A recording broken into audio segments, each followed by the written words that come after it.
Hey, just checking to see if the audio is working.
Hey, welcome into the town hall.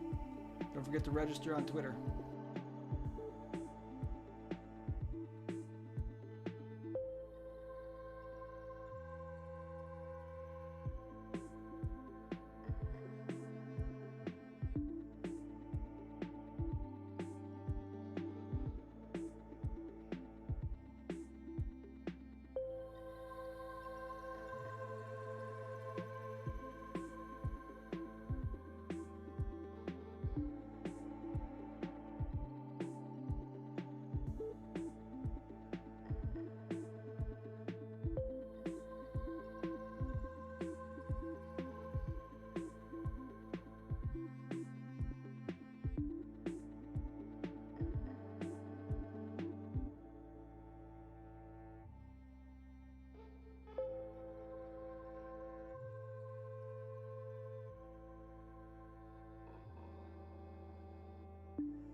Hello everyone, we are starting in only 2 minutes, so please be patient. We are going to be having guild time with the Final Frontier and the Interstellar Alliance. Only 2 minutes left.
Right, let's start.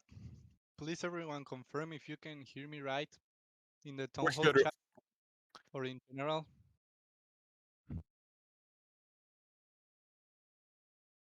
Perfect. Thank you, guys. Thank you very much.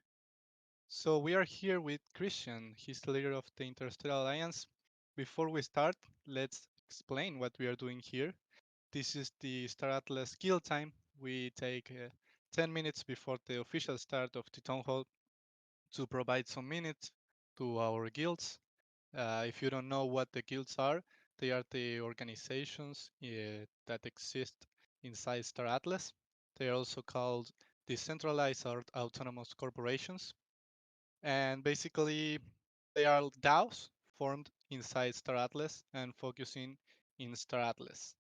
You can join a guild if you want. It's not necessary, but Deep Space is a lonely place, and I think that everyone wants some company there.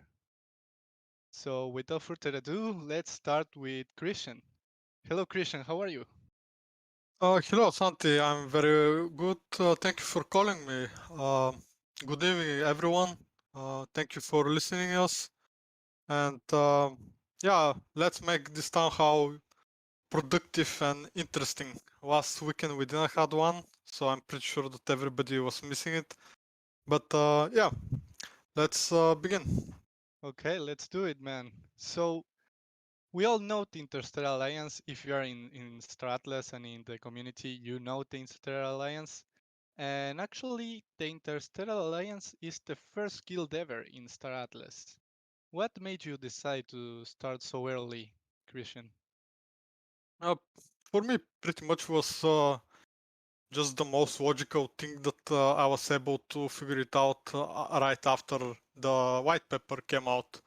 I knew that in the future, the big players like Facebook, for example, now they are just rebranding to a metaverse. And I knew that we need to front run them in a way to be like a first mover advantage to get it.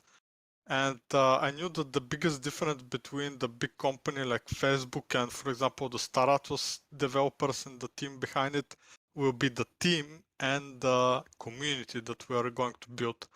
And I knew very well that we need to start early. We need to build the community. We need to create many different organizations which will incentivize different communities, people from all over the world to put the necessary effort and just sacrifices to make sure that all of those future goals can be uh, reached in the future, like creating value for other people, creating jobs inside this metaverse, not only to be able to extract funds out of it, but also to be able to redirect proper investments from the physical world to the metaverse to connect different businesses, online shops, and all kinds of different services and tools that we can gather and create ourselves, and to just build all kinds of different useful things that people can use. For example, we created our Star Autos exchange. It's done by one of our developers. Uh, it's our own DEX. It's separated from the Star Autos shop, but it's pretty much working the same way. I actually, this is just my personal preference, but I like it a little bit more. It's more um, easier to navigate, at least for me. But yeah, I think that people will uh, just focus on creating their own tools and services for all kinds of different parts of the metaverse. For example, some people will want to be um, repair ships or just create different galleries or different projects that will be connected to the Staratos metaverse in one way or another. I think it will be really important everybody who is capable of creating different technical tools to be early inside the community and to just put their effort and to work and just show us what they get, what they are capable of doing, right? What they got. And 100%, 100%. I just want to give you yep, the congratulations. I don't want to interrupt you, but for everyone who doesn't know, Christian was here before even myself. And I think the Interstellar Alliance was founded even before I started working here. So that's how early Christian was inside the Star Atlas metaverse. And that's why I asked the question. yeah, thank you for that clarification. Uh, I think that there is a lot of people here that are very early. I actually see many in the audience at the moment. So hi everyone. Good job to everyone who is taking care of the community. You are all doing amazing job. And I think that without you, just the community will not be the same. And I think that this is the strength that we are having and the leverage we have over big companies like Facebook. In the future, they will be making something similar like us, but if we have better community, we will do much better, at least in the sense that we are trying to create a metaverse for a game. And Yeah, I agree with you 100%, man. And yeah. thanks for sharing your vision. And Mhm. I wanted to ask you a question, like for everyone, a quick explanation. What is the Interstellar Alliance, and what are the goals of the Interstellar Alliance inside the Star Atlas metaverse? Uh, The goals were pretty complicated, actually. We have several, but what I envisioned when I started was to create something that is similar to IMF, NATO, and the United Nations. But we are the United Metaverse Corporations. We created with our partners Final Frontier that they will be speaking after us. Uh, we helped quite a bit with it. We created the entire infrastructure with the partnerships with the Metaverse Council. We are creating meetings. We are holding meetings in our Discord every week for the community creators that are part of the United Metaverse organizations. We created the accords. We made sure that they were as fair as possible and we are capable of protecting each other. My prime goal was to just minimize the chaos that will be in the metaverse. We all know that there will be a lot of different problems, different fights, different um, chaos, pretty much just normal game, right? But if we are capable of limiting it or just suppressing the chaos, we'll be able to build much faster, much more organized, and this is exactly what we are doing. For example, tomorrow at 6 p.m. UTC time, we'll have another meeting and we'll have around 5 new communities that want to join the organization and the broader alliance. And I think that this type of cooperation will be the difference between just how well we'll be able to build inside the metaverse because uh, everybody is just different communities is just using their skills to create different tools and we are all sharing our knowledge and everybody's trying to create some useful thing to the rest of the people and we are just giving it to each other for free. We are not asking for some kind of funds or anything like this. We are just trying to share as much as we can so we can just use all of our capabilities together and for the betterment of the entire metaverse. I think that this is of fundamental importance to the development of the entire metaverse. And I think that if we put the necessary effort, we'll be able to really create something legendary inside this metaverse. And I'm highly grateful to the Staratos team and everybody who is working behind the scene to make all of this possible. Otherwise, it was just going to be a plain dream. And I'm not here to dream, I'm here to build. Great, great. Thank you, Christian. Thank you for sharing your vision and for sharing what the Interstellar Alliance is. If you want, you can drop the links to the Discord in general chat or in Town Hall chat so Yeah. people can join. I'm pretty Mm. sure that everybody can find our Twitter find us in Twitter, the Interstellar Alliance. All of our links, our decks, our Discord, everything is there. But I'll ask someone to post it now in the guild channel. Thank you very much for hosting this town hall, and Thank you. have a nice evening, everyone. Take care. Thank you, Christian. Thank you. We also had Ardo from the Final Frontier lined up today, but I don't see him in the audience. So, okay, he raised the hand. Hey, Ardo, how are you? I'm doing good. Can everybody hear me okay? Yeah, we can hear you. We can hear you. Let's go. We are running like some little late in the timeline, so let's go straight to business, Ardo. How are you, man? I'm doing good. Thank you for having me today, everyone. Thank you, Santi, for all you've done. And thank you, Michael Wagner, for leading the way in a whole new just structure of what we could only imagine for a future of socioeconomics. And my hats off to Christian for everything he's done to lead the way for guilds into the metaverse and for the success that he's had with all of us building the United Metaverse organizations. So thank you. Perfect. Thank you, Ardo. So tell us a little bit about yourself and also about what is the Final Frontier.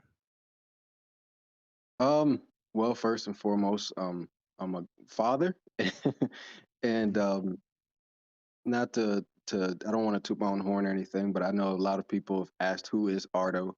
You might know me as Ricky, and I'll kind of just let let people run with their imaginations with that. And in terms of the Final Frontier, um, I just had a dream of doing something different. You know, I've been in professional guilds, I've been playing MMO and RPG games for well over a decade, and I got together with a few real life buddies, and the talk was, I want something different. I want something that people feel like it's more than just joining an organization, but they feel like they're joining a family. And out of all I've accomplished in life, what's kind of next? So this in my business or just professional life is going to be the final frontier. Great, great. Thank you for building inside Star Atlas. Oh, it's been amazing. It's been amazing. So what is the Final Frontier? So we are a decentralized autonomous organization as well as a professional gamers guild, and our focus is industrial development, logistics, knowledge share, um, partnership building, and operational security for missions and for designing protocols.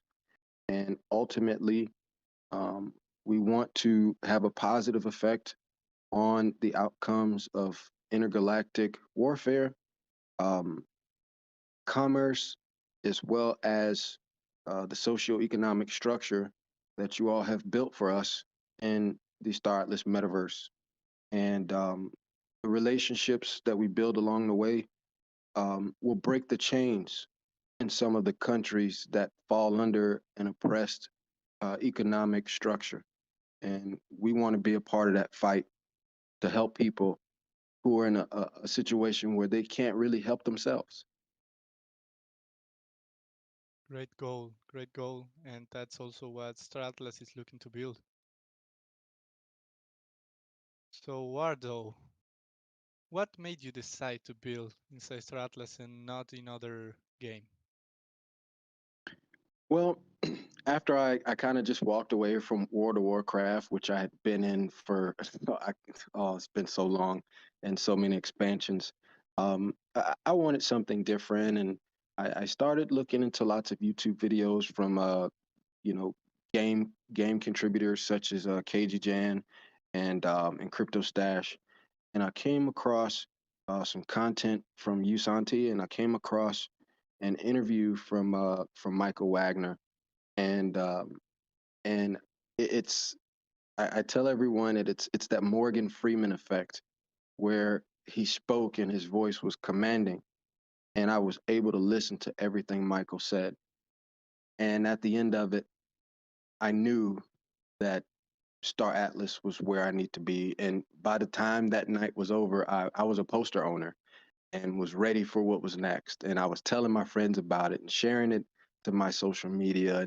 And then I started making videos on my YouTube channel about it. So, um, and it's just been an amazing journey ever since. The people I've met, the relationships we've built, the partnerships we've built, um, being able to talk to NASA about Star Atlas and the metaverse and how we're going to be involved with them. So thank you again for having that content for people like me to be able to see. Thank you, Ardo. Thank you very much for being building here in Star Atlas, and we really appreciate that. So now let's jump into business. We are here with Michael Wagner, the one and only Swagner. How are you, Swagner, today?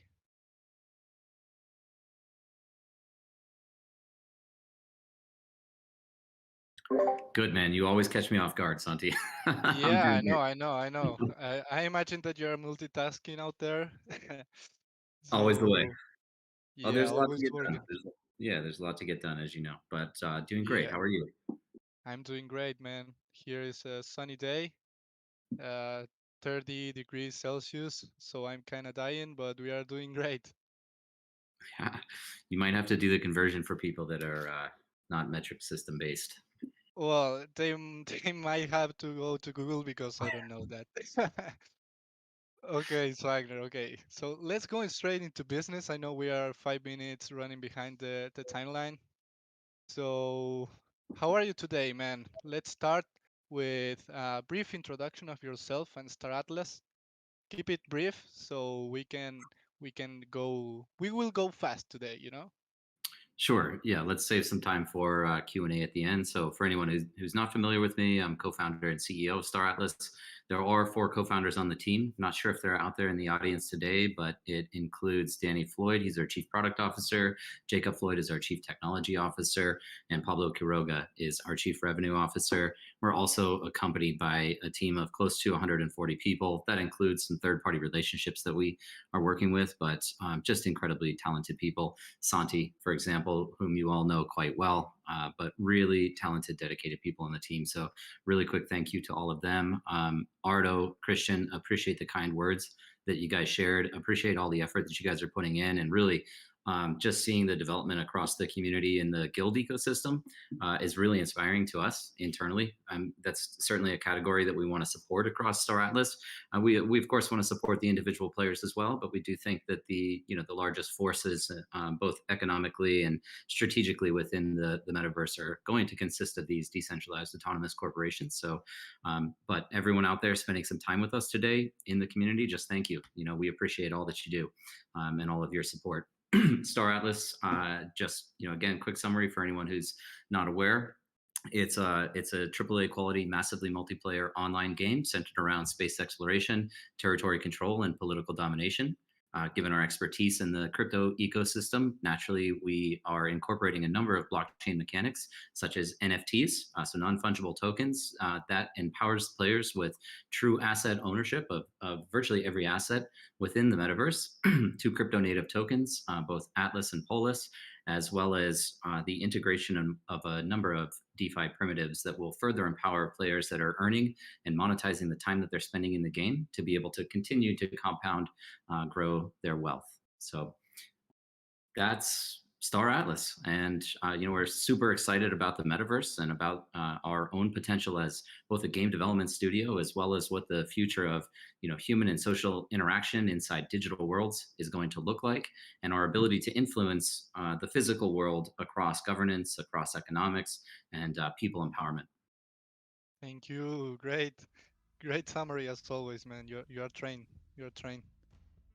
So before we move to the next segment, I would like to thank everybody out there in the community, to everyone who's helping us onboard new people, and also to our great moderators. They are doing a fantastic job across all channels, Discord, Telegram, Reddit.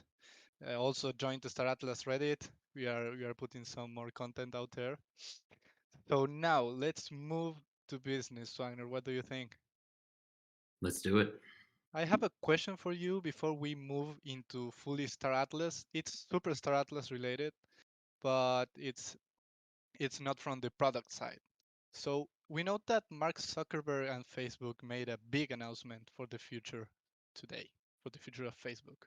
What's your opinion about this, Michael?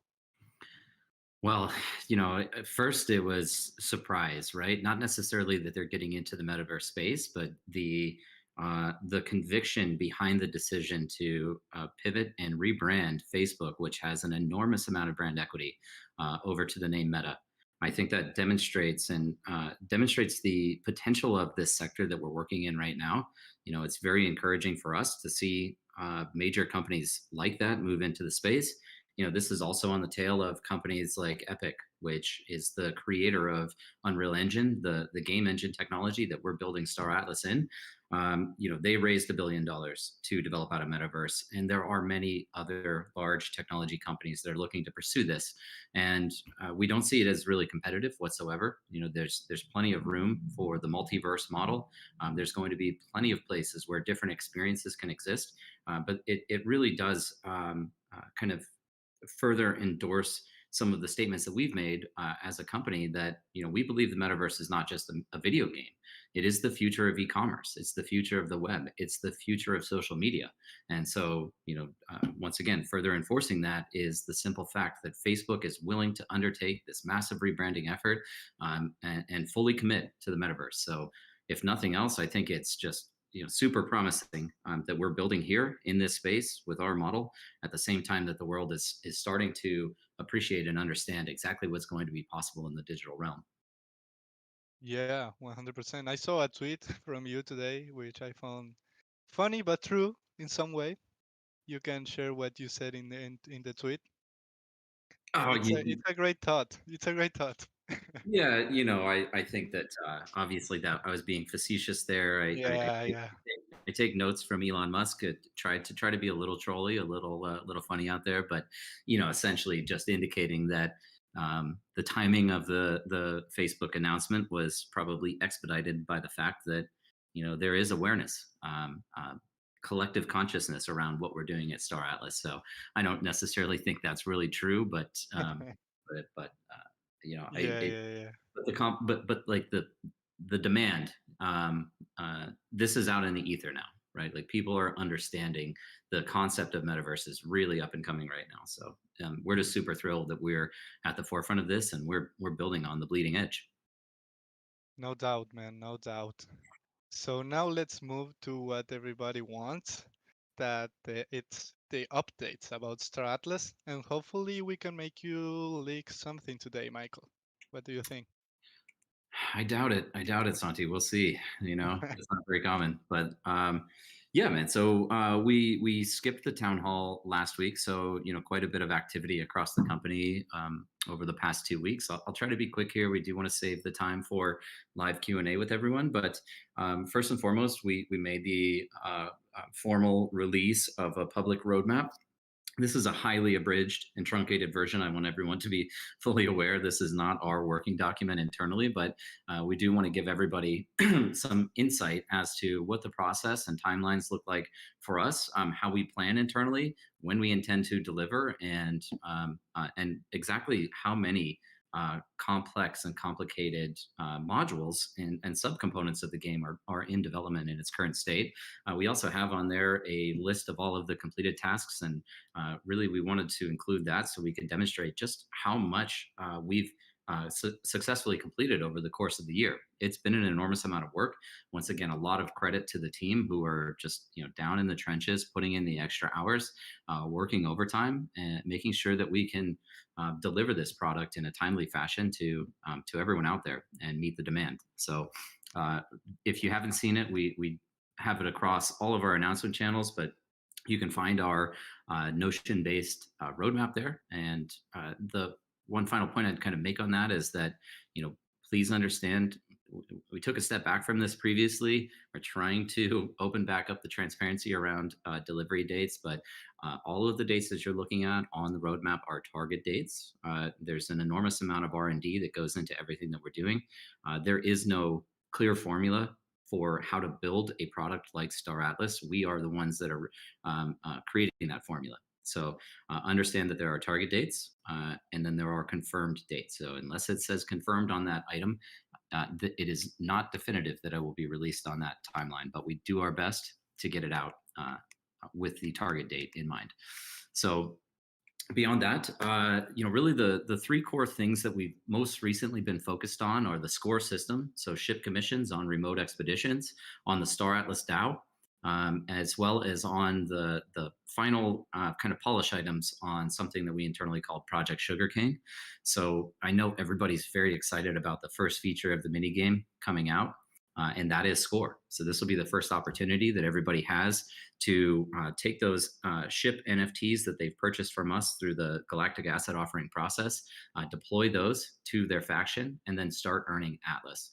And the items that were completed over the past 2 weeks are the final versions of the UI designs, which has been handed off to our front end engineers, as well as all of the underlying economics. We've got final kind of clearance and approval on what the earnings potential will look like for all of those assets. So feeling really good now that we've handed it off.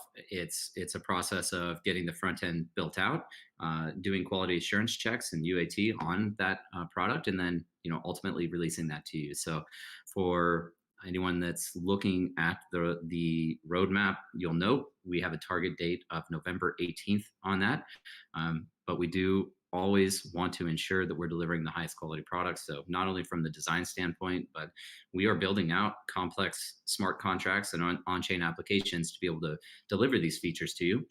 This is in stark contrast to the way that traditional game development takes place. We literally have to write all of the game logic in a smart contract and ensure that it is secure and safe for everyone to use. So that's what we're focused on with Score over the next couple of weeks. And we do think that we'll drop some work in progress shots of what the Score UI is going to look like. So because we know that there's a high demand for that. So secondary to that is ensuring that we Can I interrupt you, Michael? Let me course. interrupt you a little bit. Mhm. I used to shut up and let you drop the alpha, but I think that we should kind of explain a little bit what is Score for the people that maybe don't know and don't follow all the updates on what is it. Yeah, sure. So we do also think about the rollout of all of our features and products through this iterative process, right? The last thing we want to do is make everybody wait, multiple months, years, or longer to finally play and access and derive utility and start earning off of these. So Score is our tier 0 ship mission module. What it will consist of is taking your NFTs, committing those to the faction. So for anyone that's familiar with DeFi, this is kind of a staking module. You're not actively flying or utilizing your ship, but you are committing it to the faction. The gameplay components come through resource management requirements. And so every player is going to need to manage ammunition. They're going to need to manage food for their crew. They're going to need to manage their health. And why am I blanking on this right now, Santi? But it's It were the 4 hours, right? the four R's: refuel, fuel. That's the last one. There we go. Refuel, I refuel. got you, man. I got you. I appreciate it, man. So yeah, there's going to be 4 different resource requirements. These all deplete at a variety of rates. The formulas that go into that are based on ship size, first of all, and there are a number of different ship sizes and classes, as well as the ship type has certain efficiencies. Each ship type has an efficiency in each one of those categories. So, a fighter ship, for example, is going to have lower reserves of things like food, and they'll burn through food quicker, as well as through fuel. Whereas a freighter, for example, has efficiencies and higher capacity for some items. So these I'm not sure that we're going to release exactly what those numbers are, but you will be able to visualize all of that in the game UI when it comes out. And so the general idea is that these are going to be deployed as fleets. All of the fleets consist of a single type of ship. And so if you have 100 Pierce X4s, for example, you can commit all 100 of those Pierce X4s. If you have a Visus OPOD or a 10 Visus OPODs, you can deploy all of the Visus OPODs. These will all be itemized out. You can manage your entire fleet. They're just listed by the specific ship that you intend to deploy and commit to your faction. And what you're really doing there, the kind of the lore behind it, is that the factions are still warring right now. Even though you guys aren't in the metaverse in the game playing, the factions are actually at war and fighting, and they're looking to enlist you and your assets to assist with that battle. Perfect. Thank you. Great explanation, man. I will let you move on to the next one. I don't know if you have anything extra to add on the score side. No, I mean that's it's once again we expect this to be fun. We know it's it's still kind of rudimentary on the mechanic side, but there is constant user engagement. There's strategy that you can take in terms of how and when you restock components, as well as there's going to be a market dynamic to all of these as well. I should mention, because while you can only allocate a certain amount of capacity to these resources while your ships are deployed, it is completely possible for you to go out and stock up on these components, on these resources, which are sold directly through the decks. So the same place where you buy ships and any other items from us on primary markets, as well as where you can trade these ships on secondary markets with other people all over the world. You'll find these items on the decks, and they'll, based on the current exchange rate of Atlas against USDC, the price point on the resources will slightly change. So you can kind of make some strategic decisions about when you think it's an opportune time to purchase and restock all of those items. I guess one final point I would make is that just to further elaborate on the economic structure inside Star Atlas, we do treat virtually every activity as some type of business operation. And so there's in current state, there's always going to be a net profit margin, but it will require that a portion of all of your earnings, which are denominated in Atlas from this gameplay, will be you'll have to reinvest those back into more resources should you want to continue with the score process. So what's really cool, and kind of a segue into the Star Atlas DAO, is that we have bifurcated the economics of the metaverse from the core economics and revenue model of us as a company. I think I've mentioned this before. I'll restate. We generate all of our revenue off of new item sales, so new NFT sales going into the marketplace. There's a number of different revenue streams, including the potential for secondary transaction fees that would be associated. But all of the economic value that's created in the metaverse is actually retained by the DAO itself. So anytime there's an operating cost, whether that be on land operations, such as replacing mining equipment or paying your land value tax, or on ships where you're feeding your crew members and you're repairing it over time and you're refueling or upgrading items, all of this revenue that's captured off of players in the form of operating costs actually flow directly into the Star Atlas DAO. And these end up being yield enhancers for anyone who's a governor. So with that being said, another major focus of ours right now, with the intent of delivering utility not only to Atlas as a token, but also to Polis, is to deliver the initial version of the Star Atlas DAO. Now, this would consist of staking, and we have quite a novel structure that we've implemented. There's a number of different pools that you can commit to, anywhere from a 6-month lockup to a 3-year lockup. And the yield that you are able to receive off of Polis, and this initial yield is in the form of Polis emissions for staking, will be enhanced the longer you are staked to the contract. There's a lot more to it, but this is a very simple way for people to stake their Polis and start earning additional Polis on top of the amount contributed. Shortly after we release the staking component, we will be releasing the governance protocols.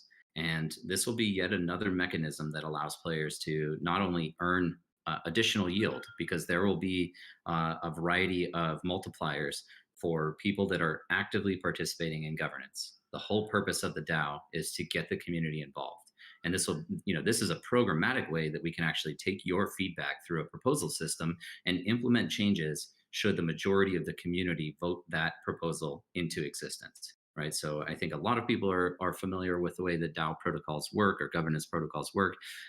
But maybe just a little elaboration is anybody, at least initially, will be able to submit a proposal with a series of requested changes to the way that the metaverse operates. Should the rest of the community and the rest of the governors that have Polis staked to the DAO decide that those changes are positive and they would like to see them implemented, they can vote on those. And a simple majority vote, at least in its current version, would imply to us that this is something the community wants, and so therefore we would take the action necessary to implement those changes from a company standpoint. So we finished all of the economics on it. The staking contract is nearly complete. We do want to make sure that staking contract goes through an audit, and so we're working on securing the external team that will complete the audit on the code. And we also have the initial wireframes of the UI designs for the DAO created, and so we're thinking. Within the next couple of weeks, before the end of November, probably we'll have an initial version, at least for staking, released, and then that would roll into enhanced governance features, shortly thereafter. Any questions on that, Santi? I would like to point out, like, just for people to know the importance of the Star Atlas DAO, I like the example that you give, that the DAO will even be able to vote the Star Atlas development team out from developing Star Atlas in the future. Can you explain a little bit more on that? Just for people to know the real importance of the Star Atlas DAO. Yeah, I love that you bring it up. I mean, it's really a crazy concept because historically, any company that's creating a product that has any degree of value would never simply turn that product over to the world. We operate under this ethos, though, of decentralization and kind of inclusion, and decentralized governance is very at the core of what it is that we're building. And so, at some point in the future, and this would be years down the line, I should probably clarify here, but at some point in the future, through the emission and inflation of Polis getting distributed out to various governors and being earned through various gameplay mechanics, it would be possible for the community at large to vote our company, Star Atlas Development Studio, to vote us out as the core developer of the game. At some point, we take the metaverse that we're building right now and we turn it over as a public utility that anybody has access to, and anybody has the ability to modify and alter and be a participant in their own way, right? And so this is, like I said, it's kind of an absurd thought that we would move forward with a roadmap strategy that we could actually lose our jobs, right, as the creator of this product. But what we believe is that we're going to demonstrate the ability that we have, the talent that we have, and our ability to continue to refine this product into the future. And so therefore would continue to be the core developers of the game and of the metaverse. But what's the other part that's really cool about this concept is that we don't want the metaverse, we don't want Star Atlas as a game to be something that has a short-lived life cycle. Even 5 years, 10 years, 20 years. What we believe is that through the essentially open sourcing of the metaverse and creation of this public utility, it is a product that anybody can continue to evolve and modify into the infinite future. It's a product that could live in perpetuity. And of course, it wouldn't be a product that it is when today, or that it is in 5 years when we get closer to the full game release, but in 100 years. Who knows what it becomes? And that's only possible through something like the Star Atlas DAO and through decentralization. Great. I wanted to point that out because that's the real power to the people that we are saying. Exactly. That is the our internal, well, not only internal model but motto, but also external motto, and definitely an ethos that we live by. 100%. So I think you were going to speak about Project Sugarcane, right? That's right. Yeah, and I will be kind of quick on the next two components here. I want to make sure we save that time for Q&A. So Project Sugarcane was kind of the code name for the NFT marketplace, the full Serum integration, a number of other elements of the current UI that people access when they go to play.staratlas.com. And we've been undertaking some major polish on that, partially from user feedback and partially from our own internal quality assurance checks on the product itself. And so a couple of really exciting things to come up will be item galleries on every one of those NFTs that people own today. We fully appreciate that, you know, you're purchasing a single image right now does have limited utility because we don't have the gameplay out. But we already have a number of creative content associated with each and every one of the ships that we have scoped out. You know, the 140 ships that will be released over time, and probably more that we will continue to create. But so, you know, in the next release, which you'll see early next week, you'll see item galleries. So every ship you own is going to have a series of images that you can scroll through. You'll also see the release of ship stats and specs. So every one of your ships is going to be accompanied with information about, you know, specialization, about crew member slots, about component slots. Essentially, whatever the specifications of each of those items is, will be revealed to you. And then finally, I think this is something that's I don't know if I'd say controversial. We've been listening in on and you know, reading on Discord people's opinion on the transition to Atlas market pairs for all of the NFTs.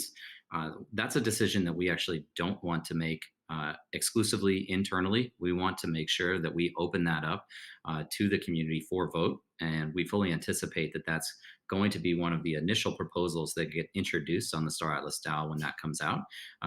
However, in the meantime, as a way to kind of satisfy demands of everyone, we've made the decision that we are going to be opening Atlas pairs on all of the existing ships that have been sold, as well as any upcoming ship, but that will be accompanied by USDC pairs as well. And so for any new ships that come out and any existing ships that have not sold out, assuming that there is some inventory, original inventory remaining, we will be splitting that 50-50. Now, we won't be rebalancing that at all. So there's going to be an inventory of ships on the ship and USDC market pair. And then there's going to be another half of the inventory available as an Atlas pair.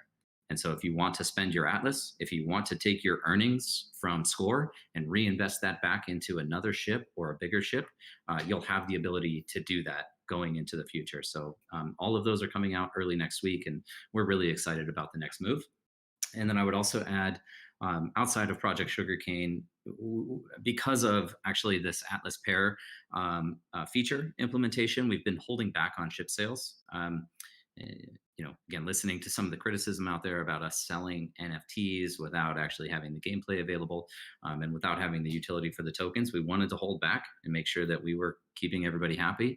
But going into next week, you should see on Tuesday the revealing of 2 new ships, which will then become available for sale on the following Thursday with those Atlas pairs available. Great, great. And great news. I know that everyone was looking for this. So yeah, thanks for sharing again, Michael. Of course. And then just a very quick teaser is that we call the land operations module, we call that more. We've undertaken some of the initial discussions surrounding the economics of that game feature. So, you know, talking about how are people going to purchase land? What is the price of land going to be? What kind of minerals will be on various claim stakes? You know, and we do have this tier structure across land claims as well, going from 0 to 5, and naturally the tier 5 is the highest, and naturally the larger your land claim, the more exclusive or rare materials you'll be able to extract, the greater efficiency your operations will have, and the more profitable each one of those land parcels will be. So we are working on the initial economics behind land operations, and then we've got some really exciting work going on right now with crafting trees. And so I am looking forward to us having the ability to craft an NFT based on blueprints available by the time we release more. And this is, definitely going to be something that goes into Q1 of next year before we really break ground on more, given all of the other things that we have going on right now and our desire to kind of take a step back at the end of this year and continue to polish and refine all of those existing features, and then incorporate user feedback in the future releases of the existing features. Great, thanks. So before we move on to the next segment, I would like if you first I would like to encourage everyone who wants to ask a question to raise their hands. If you have a question, raise your hand. We will start to let people in. And while people raise their hands, Michael, can you do like a brief overview of the roadmap that we posted? Just brief. What can people expect from Stratlas, coming from Stratlas in the in the short term? Well, I mean, we really did just cover, Yeah, but those. just briefly. Sure, sure. So, if maybe we can even drop a link to this, or if you guys are out there listening, I know it's in the announcements channel on Discord, so you're welcome to pull that up and follow along with us. Unfortunately, I don't think we can do a screen share live in We these. can't. We can't. Yeah. So, just to recap again: Score, Polis DAO, and the final components of Project Sugarcane are all really current work in progress, upcoming. We're also working on ship missions and ship configuration. Um, I want to point out here, a lot of people have demonstrated some enthusiasm around the 3D browser Star Atlas. Clarification, the mini game itself is not going to be completely 3D. This is referring to the map of the universe, the map of the metaverse, the namesake of the game, which is the Star Atlas. So that is a component that will be released as a 3D explorable map, right? So that's a longer timeline item, but it is in progress. Metaverse usernames, we've talked about this in the past. That's a work in progress. I'm not going to reveal any details on Project Mushroom or Project Apple Core. We have some pretty creative code names on each of our sub projects. But the one thing that I will touch on, and I did make a tweet about this as well. I was super, super excited. Danny shared with us the demo of our showroom module. Now, showroom, quick point of clarification. So we're building everything initially as this mini game feature. It's a web application. It's in browser. Two things are really important about that. First of all, this is a quick, maybe three things actually. First of all, it's a way for us to more expeditiously get features out to the public and provide utility for all of those assets you're buying. Second of all, this becomes an MVP for all of the on-chain logic that we're building out that will also be integrated into the Unreal Engine version of the game. So I've mentioned this on several podcasts, but regardless of which environment players are engaged in, if it's a mobile application that we release in the future, if it's in the web browser, or if it's in Unreal Engine, we utilize blockchain as the underlying data architecture for all of that.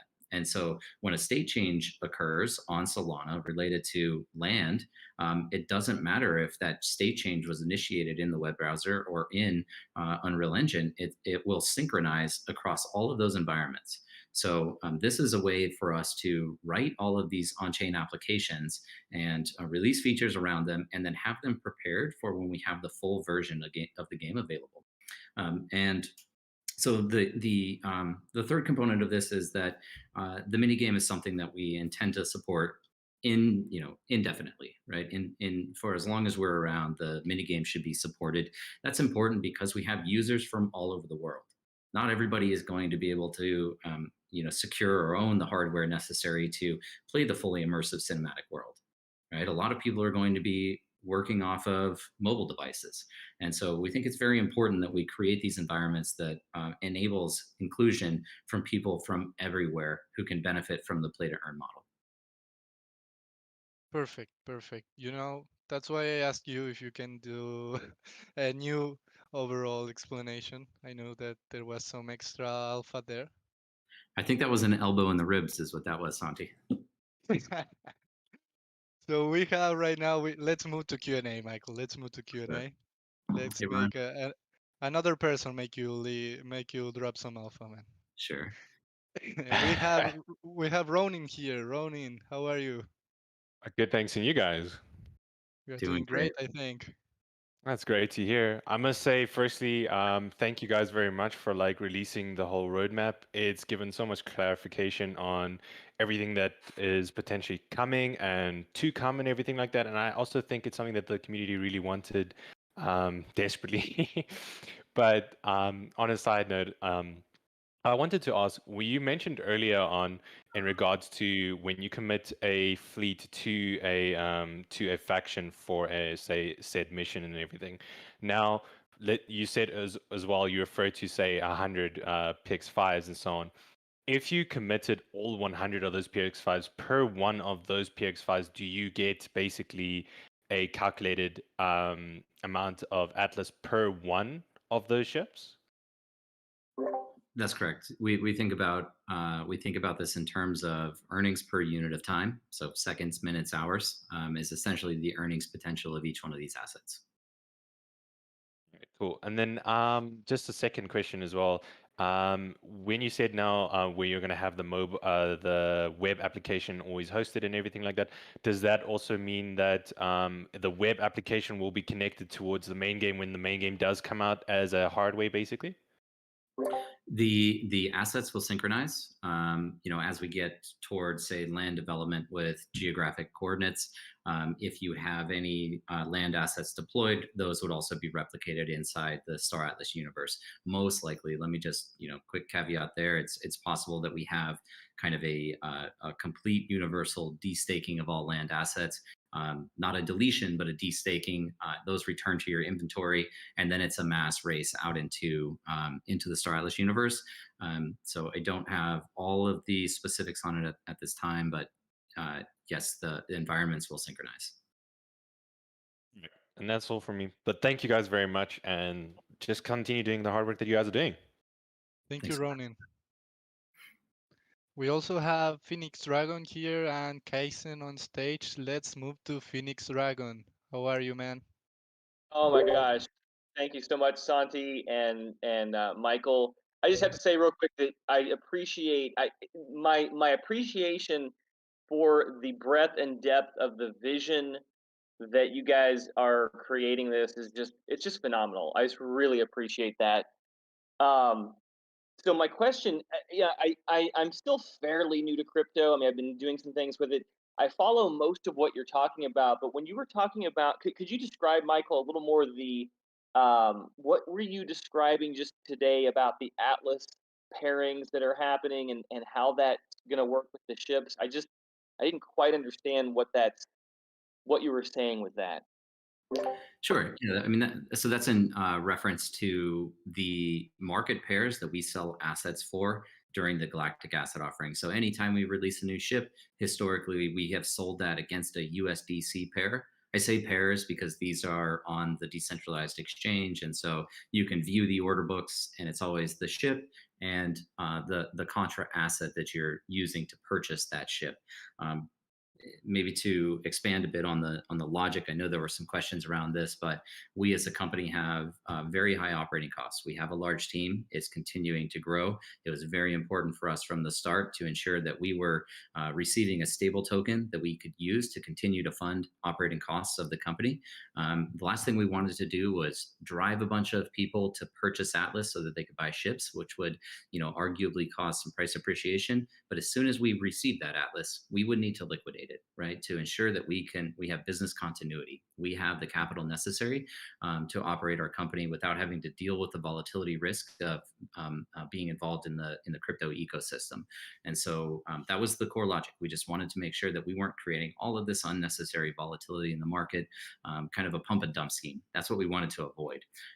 However, where we're at now, we're quite well capitalized, and as a result, we are willing to start to accept Atlas for a portion of those assets. And again, going into the future, if through a proposal on the DAO, people decide that they would like to see us accept exclusively Atlas, then that is something that the community can vote on and we would implement.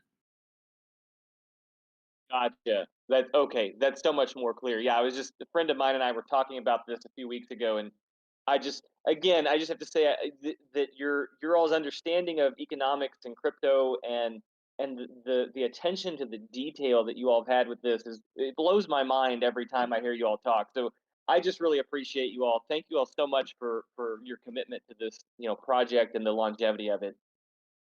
Really appreciate it, Phoenix Dragon. I would also say too, we we are going to be distributing rewards in Atlas. All of the rewards that players earn off of any of the features we release are denominated in Atlas. We wanted to ensure that there was at least a way to access new items, upgrades, components, and the like from us with that market pair. So, but nevertheless, appreciate your comments and appreciate the question. Thanks, guys. Thank you, Phoenix, for the kind words. We also have a Kaisen here on stage. Welcome, Kaisen. How are you? I'm fine. Hi guys, minigame is for everyone. Oh, are poster holders. The minigame will be available to anyone. In order to participate, you will need to own one of the ship NFTs, at least for this, for the initial version of it. In the future, as we open up things like land development, if you want to operate exclusively as a miner, extracting ore, refining ore, and making or printing new NFTs as a result of those blueprints and schematics that we release, that would be an option for you as well. But the initial version does require ownership of one of the ship NFTs. Thanks. Thank you, Kaisen, for the question. We also have Lin Jakey here. I don't know how to pronounce it. Welcome to the stage. We can't hear you right now. Okay, let's let someone else in. Meanwhile, Lin Jakey can fix the mic. Welcome, Bohemian, to the stage. That's a familiar face. Thank you. Thank you very much, Santi, for can you hear me? Yeah, we I have can. to check. Okay. Thank you for bringing me up here. How you doing, Michael? Thank you very much. Star Horizons is in the process of finishing up their white paper, and we're building a representative, something representative that will honor the vision that you have, and you have told us so countless times about the metaverse and Star Atlas. One question that has popped up is actually one omission that was noted on the roadmap that was, and thank you for that, by the way, was I did not see anything about the DAX. And my second question is about, could you talk a little bit about revenues from the master SAA, from the faction, from the regional? How will organizations or DAGs will earn Atlas just for being a organization? Is that still on the table, or is that being delayed? When will that be implemented? Those kind of questions. That's it. Sure. Let me take the first one first. So DACs are a subcomponent of the DAO framework that we're building out. The team that we were working with on that, the first iteration is to release the master DAO structure. The master DAO is the Star Atlas DAO. That's the entity that sits essentially outside of the metaverse, but defines the future design and development of the game as well as the metaverse itself, with the potential and ability to alter things like gameplay mechanics, game features, asset release schedules, general economic structures such as inflation rates. This will become incredibly important in the future when we get to a period of, perpetual inflation, should that exist. But those master DAO holders will not only earn Polis, they also have rights to those cash flows that flow into the DAO from the operating costs that are recaptured from the GDP of the metaverse economy. And so as the Atlas flows into the Star Atlas DAO, any stakeholders will have the ability to determine if they want to distribute those out to all stakeholders, if they would like to burn those tokens and reduce supply, if they would like to reinvest that back into the Star Atlas economy. I think I've touched on this previously. It's it's kind of counterintuitive that somebody who's a stakeholder or a governor would make the decision to forego receiving Atlas distributions from the DAO to kind of invest into the metaverse itself through player subsidies and incentives. But anybody with a long-term mindset would fully appreciate that our ability to continue to grow the user base to the potentially, the potential of the world population would support the concept of creating subsidies, additional subsidies and enhancements to attract those new users with the intent of growing the GDP in the long term, which would result in greater rewards flowing into the DAO. So it's kind of a reinvestment strategy, if you will. That's all kind of the master DAO framework. Within the game, we will also release frameworks around faction DAOs, regional DAOs, and then ultimately the decentralized autonomous corporation structure. We're really more focused on Star Atlas DAO and DAX for now. We do want to ensure that we can deliver a tool set to you all, and that would be accompanied by the guild registration process. So you can set your insignia and name your guild. That would all be registered on chain. The idea is that you will have a no-code deployment wherein you can select from a menu of governance protocols that would then be implemented into your guild DAO structure, as well as, this is the leak, Santi, as well as the ability to mint your own guild tokens. Now, we know a lot of people are kind of undertaking these actions right now. Yeah, minting and selling their own NFTs, part of a funding strategy with the intent of taking the funding and purchasing Star Atlas assets so the guild can earn. But we want to empower all of the guilds that are operating across Star Atlas with zero experience coding or development to be able to do all of these things all the same, right? We want those tools to be available. So you'd also be able to mint tokens and then use those tokens to potentially raise capital from venture capital out there with the intent of purchasing Atlas, Polis, and additional NFTs. To your second question, I'm not sure if I am interpreting correctly. Were you implying that simply forming an organization would entitle that unit to earn, or? Well, that was it was kind of indicated in one of the economic papers, I believe, or the original white paper for Star Atlas, that organizations would receive revenue of some kind through taxation, through talking about the DAX, right? Is there any revenue coming towards the DAX? Now you mentioned the minting of tokens in the DAX. That opens Pandora's box too, right? So that's a big leak, by the way. So I was just wondering if there is anything coming into the organization that could be distributed to its members that is not mission related or mining related or any other operations that we talk about already. Talking about taxations, participation in the factions, any other kind of revenue. I just want to make sure there is no money that we're not thinking of that will be coming into the DAC. Yeah, you follow me? I do. I think I do. I apologize if that wasn't completely clear in the game economic white paper, but there are no free cash flows into DAX simply for registering DAX. The taxation that would exist is through the collective of players that are engaged in gameplay itself. So completing missions and participating in operations, that revenue could flow into the guild treasury based on what the tax rate the guild defines is. So if you as a guild say, we want 10% of all of our players' earnings to flow into the treasury, which we intend to do certain things with, that would be an option for you. And that would be a part of those DAC governance protocols that you could implement. And then your users, by the way, voting with your guild tokens, which could be distributed out to the members of your guild, they could vote on changes to that as well. So that's kind of independent of Polis. Polis is utilized across the faction DAOs and the regional DAOs. So the only other source of income for DAX that might be kind of a non-activity driven income source would be by participation across the regional DAOs and the faction DAOs. And so it's very possible that guild leaders or guild members get voted into positions of government in those those sub-DAOs, and as a result, can see some additional income flowing into their guild for being a participant, an active governor across the ecosystem.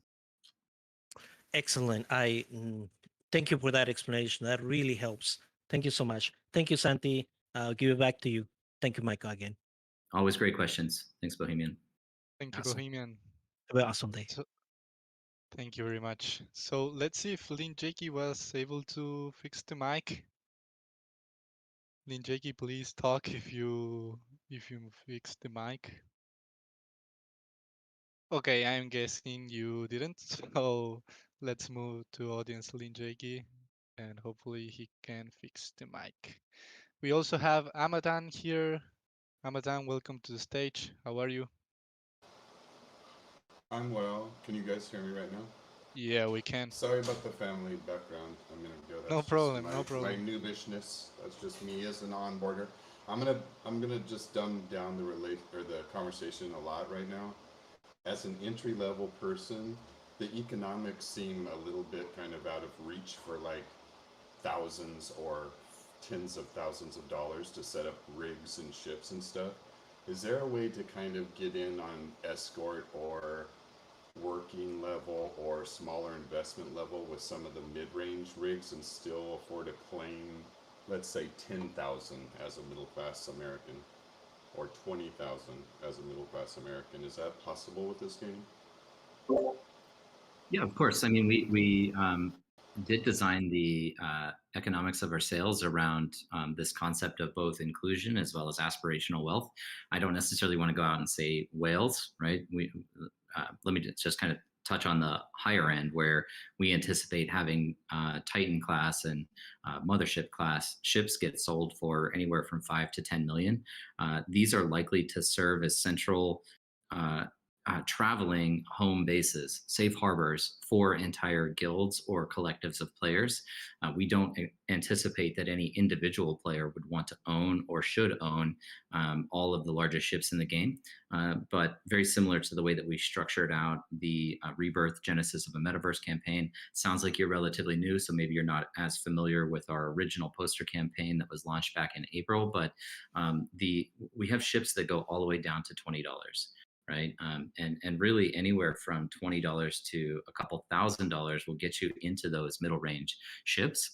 The earnings potential of those are roughly proportional. There's going to be some efficiencies for larger scale operations, but even those smaller ships still have a similar earnings potential to somebody that's spending more money on assets from us. But really what we anticipate seeing is that, assuming that we can structure this really self-sustainable economy, over time, is that players would be taking their earnings and reinvesting that back into themselves. So using some of your Atlas earnings and purchasing a bigger ship from that, right? Or purchasing some land and establishing land and mining operations in which you can potentially mint your own ship. And yes, the timeline might be a little bit longer if you have less capital to deploy to the game initially. But over the long term, if you have you intend to stay and play inside the metaverse, then your ability to secure and earn and pilot those larger assets will exist for you as well. So I don't know if that fully answers your question, but hope it helps. I'll just follow up with one. That is helpful. I understand it has to be scaled that way.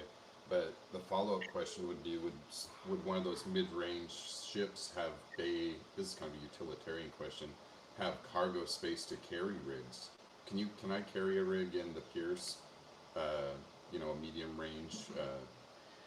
I guess you need the battery, the drill, the station, or are those all only deployable from the larger ships? And then I'll just leave it at that. Thank you. Yeah, good question.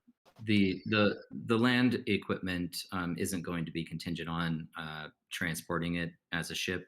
I don't anticipate Danny could probably, Danny's our chief product officer, could probably speak a little more directly to that, but you're not going to have to transport your land equipment to the planet to place it down. I don't think.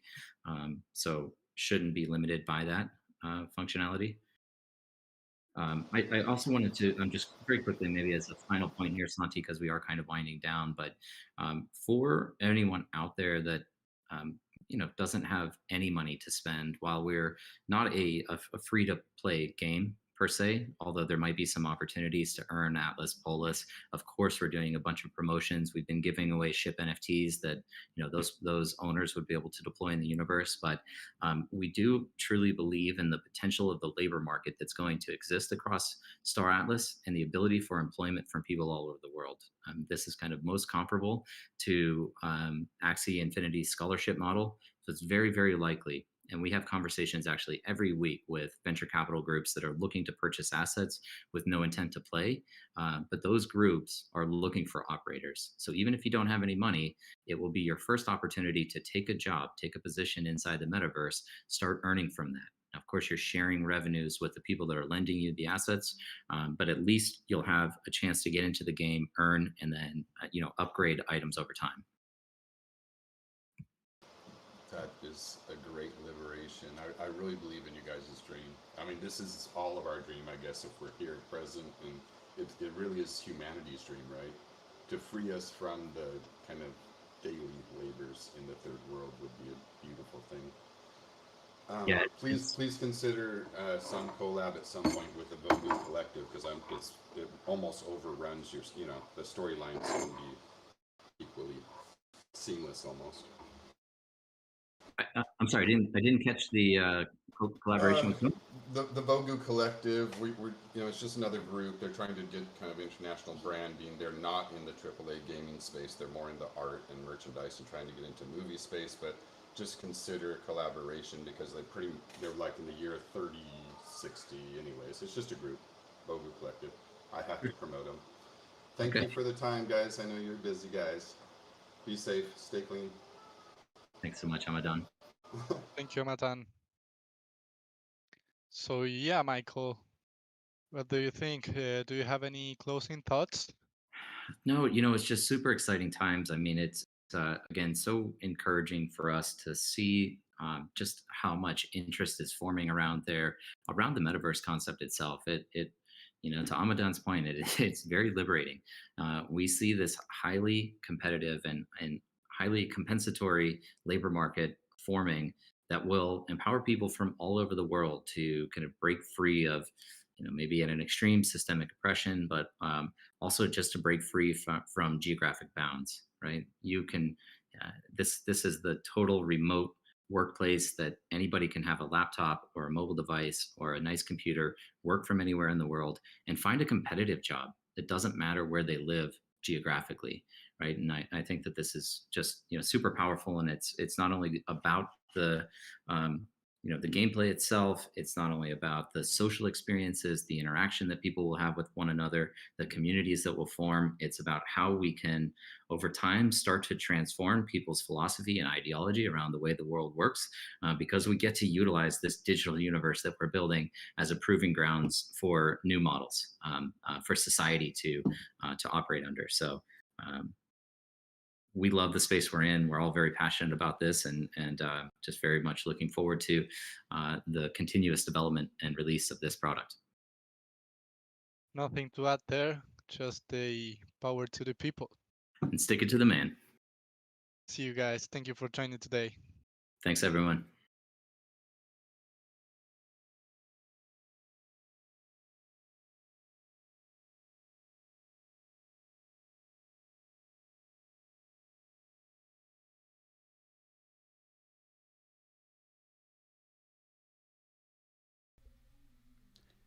Hey, thanks for tuning in to the town hall. A lot of good information. I do plan on updating the table of contents for this video to make it a little easier to track to where to go to, and then I will probably do a recap down the maybe tomorrow. It's kind of late here and I've got dinner waiting for me, so I don't know that I'll get to it tonight, but I will do a quick recap of everything that was covered. Exciting project, and I hope everybody found this helpful.